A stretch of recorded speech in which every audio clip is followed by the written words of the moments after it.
You guys didn't think you'd be seeing another CR250 video for a while. To be honest, neither did I. While you're watching this video, I'm in Serbia riding motorcycles for 2 weeks, but this is all further progress and struggles I had with the CR250 just before leaving for the trip. Don't forget, somebody is going to win this bike. Link in the description to get yourself entered. Hope you guys enjoy. To start this episode off, let's install this hydraulic clutch from Magura. If you followed along with the YZ300 build, you might remember the Magura hydraulic clutch unfortunately had to be removed because it could not fit with the Panthera electric start kit. We'll be starting this CR250 with the good old-fashioned Kickstarter, so this clutch is installed for the long haul.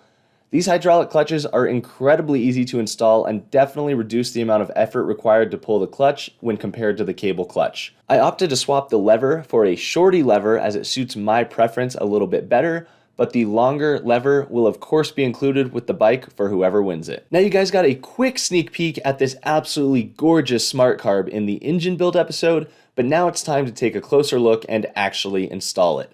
SmartCarbs are becoming commonplace in off-road and have tons of great benefits on the moto track as well, including an increase in power output. You'll notice the SmartCarb kind of has this egg shape, so I removed a small amount of material from the intake manifold in order to match that shape. This will ensure optimal air and fuel flow through the engine. To modify that intake manifold, I simply used a Prime MX wheel on my Dremel. One thing I was very pleased with on the SmartCarb design was how simple they made throttle cable installation. The design makes complete sense, and throttle cable install was significantly easier than with an OEM carb. I am using a Pro X throttle cable from the Prime MX website. With that cable installed, it was time to install the carb. The nubs from the intake manifold also needed to be removed so that the SmartCarb could sit flush to the manifold, and boom, SmartCarb installed, just like that. I wanted to upgrade the throttle for this build from my traditional ODI lock-ons in search of an even smoother throttle operation. I ordered the Tusk throttle tube with a bearing at the end, and I had to do about 15 iterations of modifying the throttle tube to make it work. It was simply too wide in a few spots, causing it to rub the side of the throttle housing and operate poorly with multiple spots where you could feel it snag. For example, watch and listen to this clip right here. That just wasn't going to cut it, so I continually removed a small amount of material with prime wheels and kept testing until the throttle operation was smooth as butter. Next up, it was time to add some protection to this beautifully vapor blasted frame using some frame guards from Prime MX. These will add a little bit of grip when riding the bike as well as protect the frame. Speaking of Prime, if you missed my last video, Cameron Yemla has actually been diagnosed with cancer again. MX Revival started a fundraiser to help Cam deal with the financial burden of all of his treatments, so if you would like to support Cam's battle, that link is in the description. So this is a factory effects bar pad. I bought one of these for the YZ300 as well. They are not cheap and they suck. Why'd you buy another one? Well, to be honest, I didn't realize it was the same brand, but the foam is about the lowest quality I've ever seen on a bar pad, and the stitching is really, really horrible. They put about 3 half-assed threads into this where the threads start coming out. I had to put a staple on the Velcro on the YZ300 for it to still work. But ultimately, I really just wanted a bar pad that said Honda in red. So what we're gonna do is use the high-quality foam from this Pro Taper bar pad and just keep the wrap from the $30 Factory Effects bar pad. As a whole, I would highly not recommend these bar pads, but I will still use this cover because it looks real nice.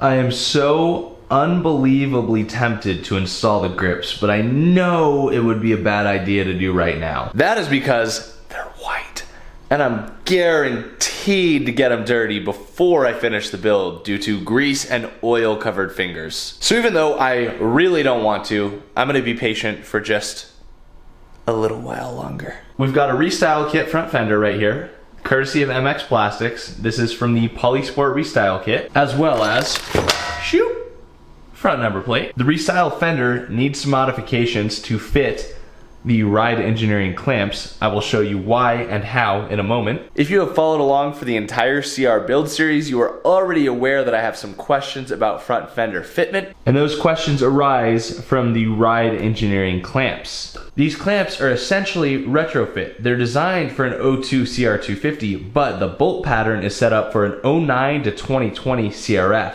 Problem is, plastic's updated in 2021 and the new ones look way better. So the task is to figure out how to make this work. What we know right now about the CRF front fender is for it to bolt up, we're gonna have about a 1/2 inch gap on the lower mount.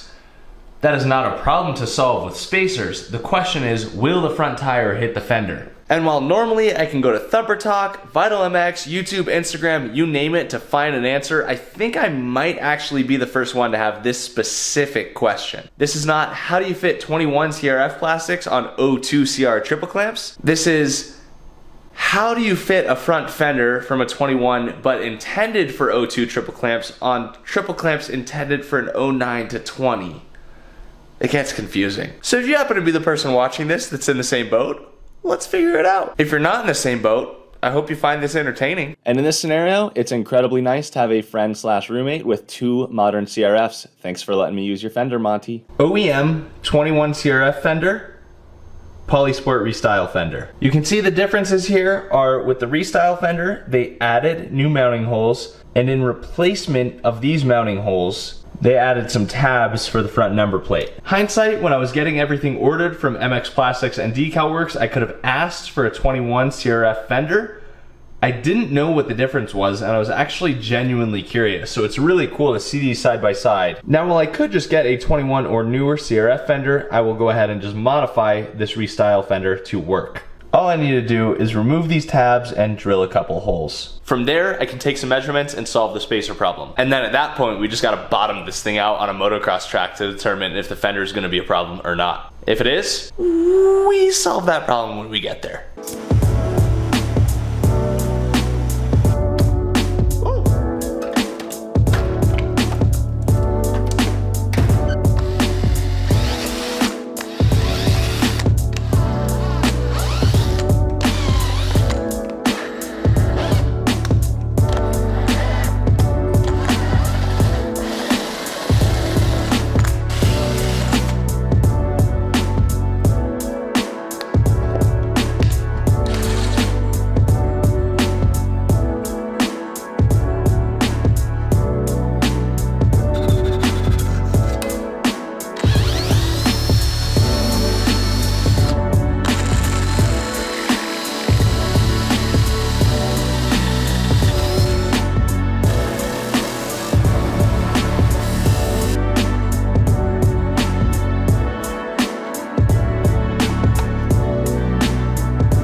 Restyle number plate. Our hole is off by 1/2 inch-ish. I gotta be honest, I'm about to eyeball this. Right about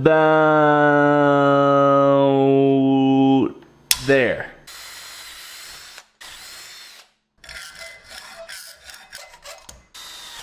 All right, test fit number 1. I'm not gonna lie, guys, the eyeball was pretty freaking good. Number plate has just a little bit more play in it than I would like, so I'm gonna modify the hole to drop it just a little bit. Clearance check, that's what we've got, fender to frame. Looking at the 22 CRF 250, that's what we've got, fender to frame.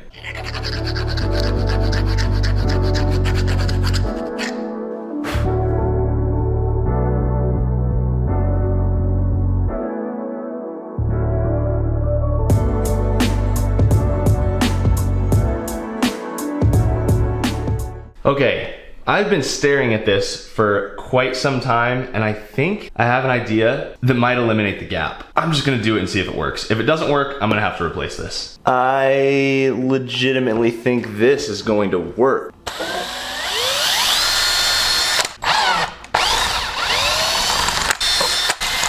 You guys are probably like, what the hell is going on? Just wait.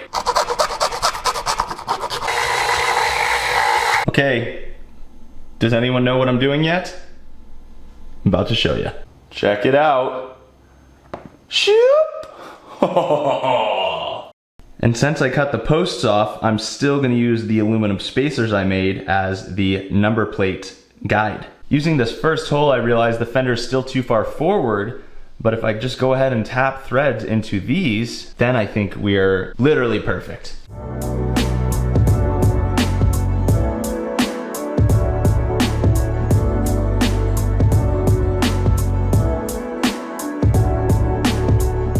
Okay, so now we are dialed. This thing is just about perfectly flush to the clamp, so no longer gonna have any clearance issues. Not even gonna need this because the number plate's gonna be sitting at the right height. So the only remaining task is to bore out these holes since they don't line up anymore with those adjustments, and we should be dialed. Okay, there's the final product. Few new holes, weight reduction, baby. Well, that was certainly a multi-hour ordeal, but look at that.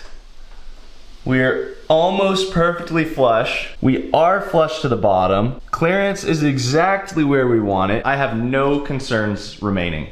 Problem solved. These aluminum spacers aren't being used for their original purpose, but they are working perfectly. Looks freaking fresh. Took a little bit of a roundabout way to get there, but most of the time my best ideas are not my first idea. So I'm glad I was patient enough with this to rethink it and get it done right, because this is awesome. To whoever wins this bike, if you ever break the front fender, you can reference this video for what you have to do to make a new one fit. All right guys, I'm out of time. I got a 6 a.m. flight. I seriously need to pack. I am thrilled with the progress of the CR, and I'm super excited to continue progress when I get home. I want to give a huge thanks to all of the amazing companies on board with this build. This thing is going to be just out of this world, and I could not do it without them. I hope you guys found this Fender install as interesting as I did. I thought it was pretty fun to problem solve. All this said, go get yourself some entries and be on the lookout for the next CR episode, probably late September. Thanks guys, you rock.